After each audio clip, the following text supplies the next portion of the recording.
Muy buenas noches, saludo cordial, bienvenidos a TV Salud, el programa de la Facultad de Salud de la Universidad del Valle. Esta noche nos encontramos en los estudios del canal universitario, aquí en el canal Univalle TV, en la sede Meléndez de la universidad. En la noche de hoy vamos a hablar acerca de la toxicología, qué hacer en caso de intoxicarnos. Pero hablemos un poco de lo que es la toxicología. Esta es la ciencia que estudia todo lo que tiene que ver con los efectos y las causas de sustancias químicas en los seres vivos, y entenderla es fundamental para poder protegernos de posibles riesgos. También pues desde los productos que día a día nos encontramos, en productos de aseo, de limpieza, como también los venenos de la naturaleza, como en algunos animales o en algunas plantas. Esto es muy importante, la toxicología, porque nos ayuda a identificar, a prevenir y a tratar todas estas exposiciones nocivas que tenemos los seres humanos. Pero entonces queremos presentarle también a nuestro invitado de hoy. Él es el doctor Maurix Fernando Rojas Martínez. Él es médico general y también es especialista en toxicología clínica de la Universidad del Rosario de Bogotá. También él es especialista en docencia para la educación superior de la Universidad Santiago de Cali y también es magíster en administración de empresas de la Universidad del Valle. Hace ya aproximadamente 19 años que trabaja en el HV y es docente de la Universidad del Valle y de la Universidad ICESI también. Profesor, bienvenido a TV Salud. Muy buenos días, buenas noches. Buenas Muchas noches, gracias. profe. Gracias a usted por aceptar nuestra invitación. Muy amables. Profesor, para comenzar tenemos nuestro Vox Pop. Le preguntamos a algunas personas de la Facultad de Salud, ellos qué medidas toman para protegerse de ciertos químicos o sustancias tóxicas en su vida diaria. Esto fue lo que nos respondieron.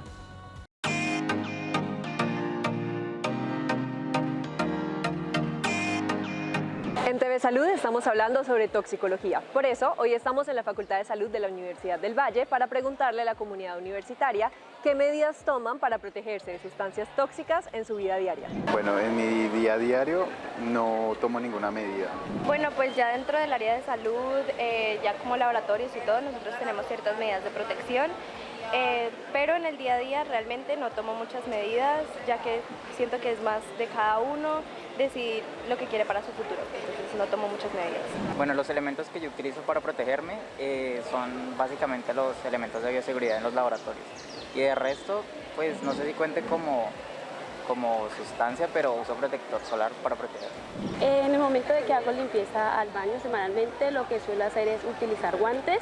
Y aunque en las etiquetas de los productos recomiendan no mezclarlos, yo tengo que aceptar que peco y hago unas combinaciones y así.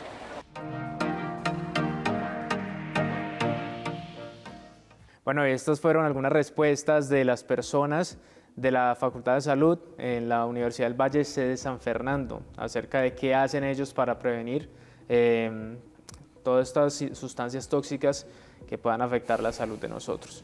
Profesor, pero comencemos con qué es la toxicología y cómo la medicina puede ayudarnos a salvarnos de ciertas toxinas. Bueno, la toxicología es la ciencia que nos permite la identificación de los efectos nocivos que puedan tener agentes tanto tóxicos como toxinas. Los tóxicos son aquellos que son producidos por organismos no vivos, mientras que las toxinas, como los venenos de serpiente, son agentes producidos por animales, plantas y todos estos efectos sobre el organismo. Entonces, nosotros identificamos, hacemos una evaluación de los signos y síntomas que pueden generar y establecemos unos tratamientos para contrarrestar este tipo de efectos. Profesor, ¿cuáles son estos tóxicos o toxinas que nosotros aquí en Cali, digamos, tenemos el riesgo de enfrentarnos día a día a ellos? Epidemiológicamente tenemos 4 grupos. Uno es el de los agentes agroquímicos, donde encontramos una serie de insecticidas como organofosforados, carbamatos, amitraz. Tenemos también herbicidas como el paraquat. Productos dentro de otro grupo que serían los medicamentos, al cual pues, cuando se hace un mal uso de ellos se generan casos de toxicidad. Tenemos el grupo de las toxinas, somos un área biológicamente muy rica. Tenemos ofidios, tenemos escorpiones, arañas, abejas, avispas y está el grupo de las sustancias psicoactivas. Entonces, digamos que epidemiológicamente tenemos estos 4 grupos que son aquellos que vemos a nivel hospitalario. Y profesor, ¿qué impacto pueden tener estos agentes tóxicos a corto y largo plazo en la vida del ser humano? Dependiendo de la exposición, hay exposiciones agudas, subagudas y crónicas. Exposiciones agudas son exposiciones que se dan generalmente una sola vez, pero una exposición aguda, dependiendo de la dosis y dependiendo del individuo, puede generar mortalidades. Tenemos en nuestro medio sustancias altamente tóxicas como el paraquat, que con solo un sorbo se puede generar una mortalidad hasta del 80%. Tenemos exposiciones a toxinas que también podrían llegar a generar mortalidad, toxinas de escorpiones, toxinas de serpientes. Acá contamos con 2 familias importantes, como son los vipéridos y los elápides. Tenemos también arañas, abejas, avispas. Ellas, dependiendo de la dosis y dependiendo del individuo, también pueden generar mortalidad. Sustancias químicas crónicas a nivel ambiental, como por ejemplo el mercurio, los metales, derivados muchas veces de la minería artesanal que contamina nuestras fuentes de agua y pues a través de la alimentación y del medio ambiente se pueden generar exposiciones que también podrían llegar complicaciones sobre el individuo. Bueno, entonces esto quiere decir que hay muchas sustancias, hay muchos agentes que podrían causarnos la muerte, directa o indirectamente, y por eso tenemos que estar como preparados y saber qué hacer en este tipo de emergencias. Profesor, tenemos en nuestra primera nota de la noche a María Alejandra Cuartas. Ella es residente de Medicina de Emergencias de la Universidad ICESI y nos va a comentar un poco más acerca de lo que es la toxicología y qué debemos tener en cuenta. Veamos la nota. Un saludo a todos los televidentes. Para esta nota nos acompaña María Alejandra Cuartas. Ella es residente de 3er año de Medicina de Emergencias y en esta oportunidad nos hablará sobre la importancia de que en su especialidad se tenga conocimiento sobre toxicología. Bueno, buenos días para todos. En realidad yo creo que la toxicología va más allá de manejar venenos o pacientes que han sido expuestos pues a sustancias desconocidas o poco comunes, porque en realidad vemos que la mayoría de los pacientes que acuden a los servicios de urgencias con intoxicaciones son pacientes que han tenido acceso a sustancias, incluso medicamentos que son de uso diario, cotidiano y común, y como bien dice el profe, la dosis hacia el veneno. Entonces es aprender a identificar en qué pacientes que a pesar de tener esta exposición fue muy leve y no requieren intervenciones mayores, o de verdad qué pacientes voy a tener que intervenir, dejar hospitalizado y seguramente hacer un seguimiento estricto para evitar pues las complicaciones secundarias a estas. Entonces digamos que dentro de las sustancias más comunes que tenemos de intoxicación están los medicamentos de uso común como el acetaminofén, con la particularidad de que alcanzar la dosis tóxica no es tan difícil. Hay muchas personas con consumo voluntario de acetaminofén que llegan con dosis tóxicas y terminan en complicaciones de hepatotoxicidad que los van a conducir a la muerte. En el caso de los niños también es frecuente porque el acetaminofén es un jarabe dulce que sabe a cereza y el niño perfectamente, si lo dejan al alcance del niño, el niño se lo va a consumir y va a terminar en una intoxicación.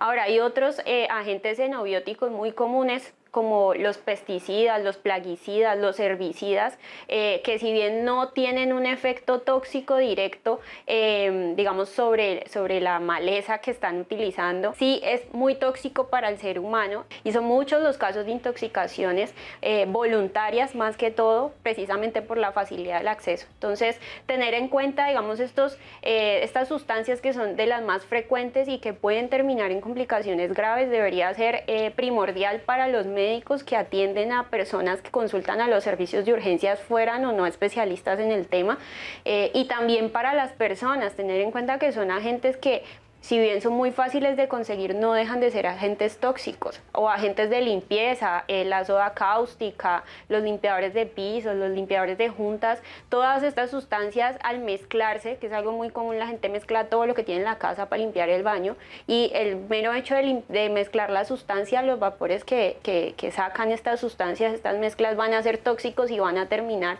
en neumonitis química y complicaciones graves para las personas. Entonces, por eso considero que uno debe entender que, si bien la mayoría de las sustancias van a ser tóxicas, hay que comprender a qué dosis o en qué proporción van a generar esa toxicidad y entender cuáles van a ser las complicaciones más importantes de la exposición a la sustancia para poder de esa manera hacer las intervenciones iniciales más importantes y definir cuál va a ser el sitio final a donde yo debo llevar estos pacientes. Bueno, acabamos de ver a María Alejandra Cuartas, ella es residente de Medicina de Emergencias de la Universidad ICESI, nos comentaba un poco más acerca del tipo de tóxicos a los que estamos enfrentados día a día. Profesor, cuéntenos usted qué pasos se deben seguir para diagnosticar una intoxicación o cómo se sabe que alguien está intoxicado. Bueno, las intoxicaciones agudas, por ejemplo, son personas que previamente estaban completamente sanas y en cuestión de minutos o de un par de horas ya tienen un comportamiento completamente diferente. Básicamente se pueden dar con alteraciones súbitas del estado de conciencia o alteraciones cardiovasculares, personas que tienen un deterioro progresivo, que se van poniendo somnolientas, estuporosas y pueden llegar incluso a un estado de coma. Una vez se identifican estos cambios, estos pacientes llegan al servicio de urgencias y allí se trata de establecer si hay alguna relación con alguna sustancia, es decir, si en el área donde se encontraban previamente habían restos de pastillas o habían restos de alguna sustancia que nos permitiera pensar que ella sería la causa del estado actual del paciente.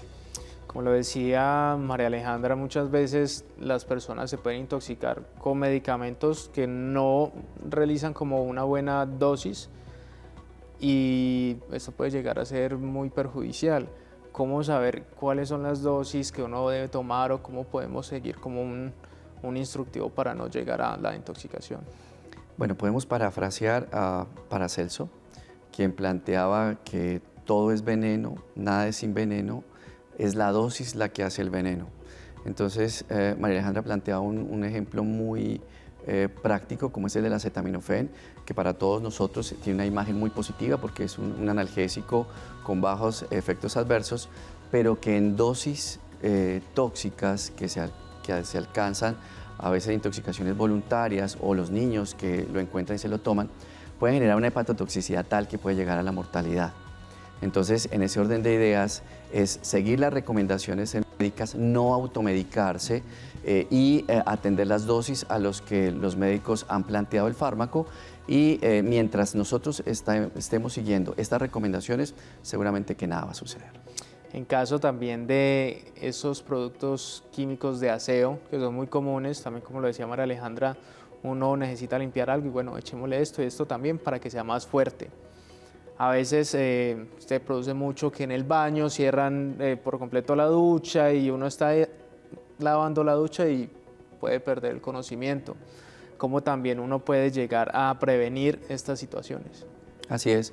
Siempre se deben leer los insertos de los productos que compramos, seguir las recomendaciones que también nos dan. Efectivamente hay una práctica que es mezclar hipoclorito de sodio con otro tipo de limpiadores para lograr en teoría una mayor potencia. Sin embargo, esto puede generar unos vapores tóxicos que llevan a una neumonitis química y efectivamente la persona puede caer dentro del mismo baño sin poder acceder a atención en salud y pueden fallecer en el área. Entonces, es siempre vigilar que los productos estén siendo bien utilizados. Cuando me salgo de los márgenes de error, que son los que plantean las fábricas a través de sus recomendaciones, puedo entrar en toxicidad. Durante la pandemia del COVID-19 hubo varios casos porque muchas personas están recomendando básicamente tomar cloro. ¿Cómo fue esta situación y cómo la trataron ustedes los toxicólogos? Bueno, fue una situación muy compleja porque venía incluso información desde los Estados Unidos de la ingesta de cloro y las personas comenzaron a ingerirlo. Digamos que afortunadamente no fue de manera masiva. Sin embargo, tenemos dos tipos de hipoclorito, el hipoclorito comercial, que es el que viene al 6% máximo de concentración, y el industrial. El industrial viene a concentraciones por encima del 30%. Un sorbo de hipoclorito comercial puede generar una irritación gástrica que puede conducir a síntomas gastrointestinales, náuseas, vómito, dolor abdominal. Sin embargo, los síntomas eran menores y muy pocas personas consultaban. solo consultaban a aquellas personas que han tomado más de 2 sorbos porque a esta dosis ya es un corrosivo. Entonces puede producir quemaduras y pues obviamente al llegar con este tipo de síntomas, estos pacientes necesitan de una endoscopia de vías digestivas para determinar el grado de quemadura. Bueno, y ahora sí, profesor, cuéntenos cómo se pueden tratar este tipo de exposiciones agudas a estas sustancias que ya estén al borde pues, de la muerte. ¿Cómo llegan allá a los servicios de urgencias y cómo se tratan? Normalmente las personas llegan a los primeros niveles de atención en salud. Allí se hace una identificación y se hace una estabilización. Se mira que pueda estabilizarse a nivel cardiovascular, respiratorio, neurológico. Inmediatamente se busca la remisión a niveles de atención superiores, donde contamos con agentes como los antídotos.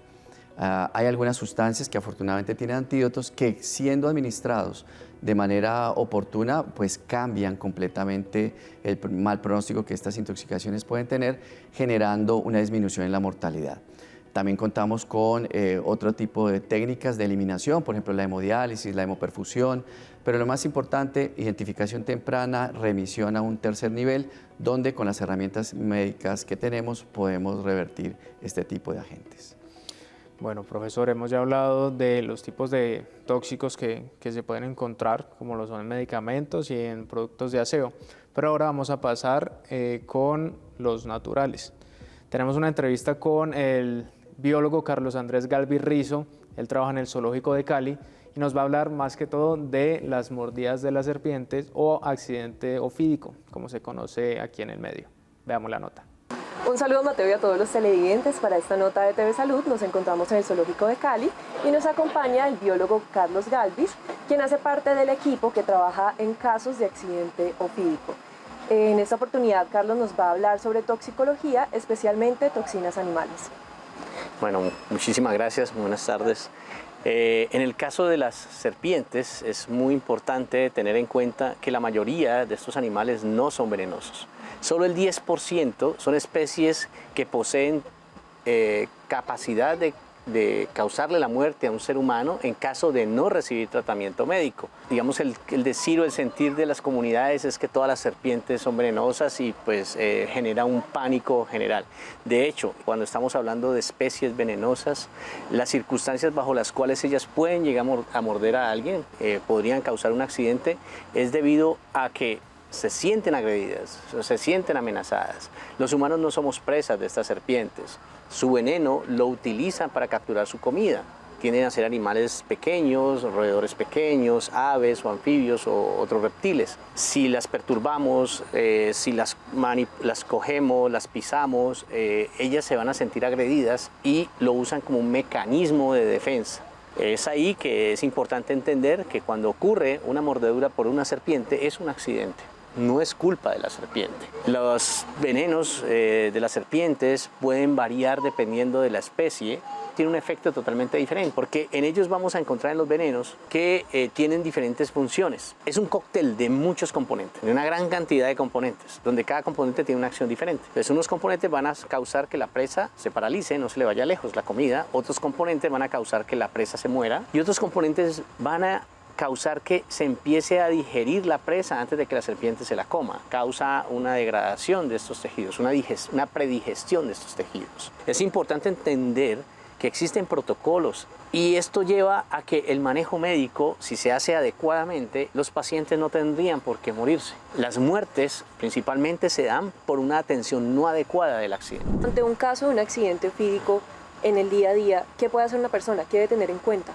Bueno, es muy importante mantener la calma, entender que no se va a morir, que hay tratamientos para esto, hay protocolos y existen antivenenos. Quitar todo lo que pueda generar presión, o sea, anillos, relojes, si me mordió en una mano, por ejemplo. ¿Sí? Entonces, todo lo que en el sitio de la mordedura me pueda generar presión. Tratar de mantenerlo lo más quieto posible, con calma, trasladarse a un hospital. Las situaciones que se empeoran es porque se hace lo que no se debe hacer. Y ese que no se debe hacer es precisamente hacer torniquetes, por ejemplo, creyendo que el veneno no va a circular, lo que va a hacer es generar unos daños peores y puede terminar en amputaciones, o hacer cortes para succionar el veneno. Es veneno cuando se inocula profundamente directamente en los tejidos, no se va a extraer nada tratando de succionar con la boca. Y al hacer un corte de pronto para esto, pues vas a ayudar a que termines causándote la muerte por hemorragia. Es importante que la atención se dé lo más pronto posible en un hospital.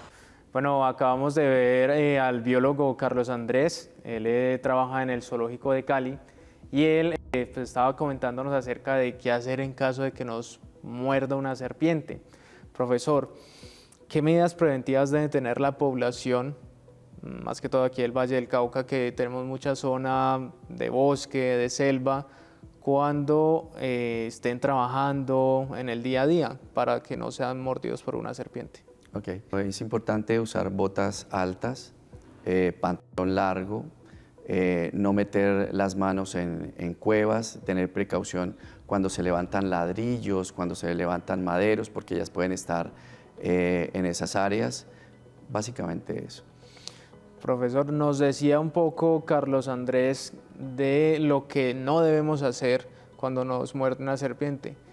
En estos casos, ¿qué sí debemos hacer? ¿Qué necesitamos realizar para que este tóxico, este veneno no entre por completo? Bueno, los venenos tienen unas toxinas que hacen que se difunda rápidamente, entonces no podemos evitar esta profundización. Sin embargo, sí es importante el tiempo entre el cual se genera la mordedura y la atención médica. Ya Carlos había planteado lo que no se debe hacer. No utilizar torniquetes, no succionar la herida, no hacer cortes, no quemar, porque muchas veces colocan cucharas calientes o les dan a beber petróleo, gasolina, querosene, que además generaría también una intoxicación. Nada de esto es efectivo. Básicamente lavar con agua y jabón el área afectada y trasladar a un centro asistencial. Digamos que evitar un poco mover la extremidad, para evitar que pues, los movimientos musculares puedan ayudar a difundirlo más rápidamente, pero lo más importante, ir a una institución donde pueda ser atendido. Precisamente en nuestra próxima nota tenemos a un paciente que fue mordido por una serpiente y nos va a contar acerca de cómo fue este suceso y cómo le está yendo. Vamos a la nota. Como dice, fue mucho la impresión mía porque pues yo andaba aquí en Florida en el mercado del martes. Muy tarde cuando él bajó, estaba yo en la casa con mi hija cuando él entra de carrera ya con estos vómitos y derechos. Yo lo único que le pregunto es a él, mijo, ¿qué le pasó? Dígame qué le duele, porque pues eso era vomite y vomite, ¿no? Y él no me contestaba, pero nada. Ya lo veía yo a él muy pálido, todo prácticamente. Él caminaba ya todo como borracho que camina, como dice, al lado y lado.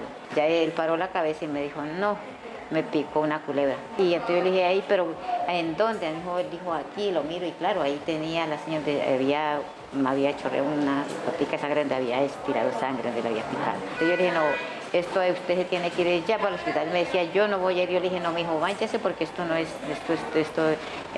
una picadura, eso no es bueno. Así de que se me va es ya.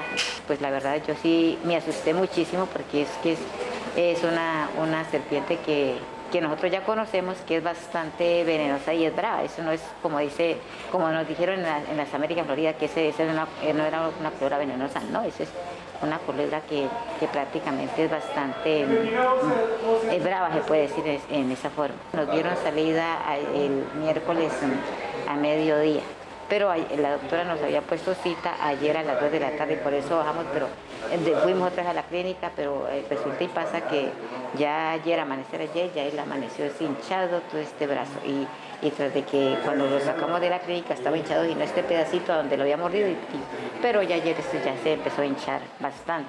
Cuando entramos a la clínica otra vez a la cita que teníamos, ya yo le dije, no, es que esa culebra no es la que usted vio, que le es otra.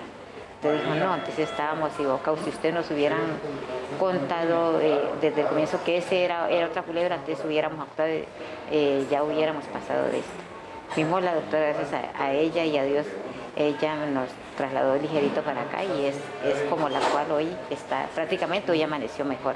Pues esta mañana que recibió el turno, el doctor dijo, no, que ya le habían aplicado contra el veneno, bueno, el veneno para eso ya lo habían aplicado y de eso veían que ya la mano deshinchó y todo y ya él ya estaba fuera de peligro, o sea, que ya te estaban esperando ahorita del último examen a ver cómo había para allá, si Dios lo permite, así que de pronto cortarle la cesárea, porque pues gracias a Dios él de otra enfermedad no ha sufrido, solamente que le tocó, como dice, esa parte de que ese animal le hubiera picado, nada más eso, y pues, aquí estamos, como dice, con la ayuda de Dios. Bueno, acabamos de escuchar a uno de los pacientes que está en el HV por accidente ofídico. Profesor, cuéntenos acerca del papel de la educación pública respecto a todo lo de las intoxicaciones. ¿Cuál es el papel que juega la educación? Es muy importante la educación porque la toxicología no debe ser un área de conocimiento específica de un especialista. Debe ser un área de conocimiento que dominen médicos, enfermeras, personal paramédico, porque es fundamental identificación temprana de una posible intoxicación, porque en la medida en que esto se dé, rápidamente va a poder acceder a los servicios de urgencias y a una atención médica que va a favorecer de gran medida su pronóstico. Doctor Maurix, tengo conocimiento de que están realizando un diplomado en toxicología forense. Cuéntenos acerca de eso. Sí, la toxicología forense es una subespecialidad de la toxicología a través de la cual esta ciencia nos permite la identificación de estos efectos nocivos que tienen los tóxicos y su relación con algunos casos de mortalidades por suicidios, homicidios o algún otro tipo de situaciones que tienen que ver con las ciencias forenses. Cuéntenos un poco más acerca de cómo, si alguien está interesado, cómo puede acceder a él, qué temas se van a tratar.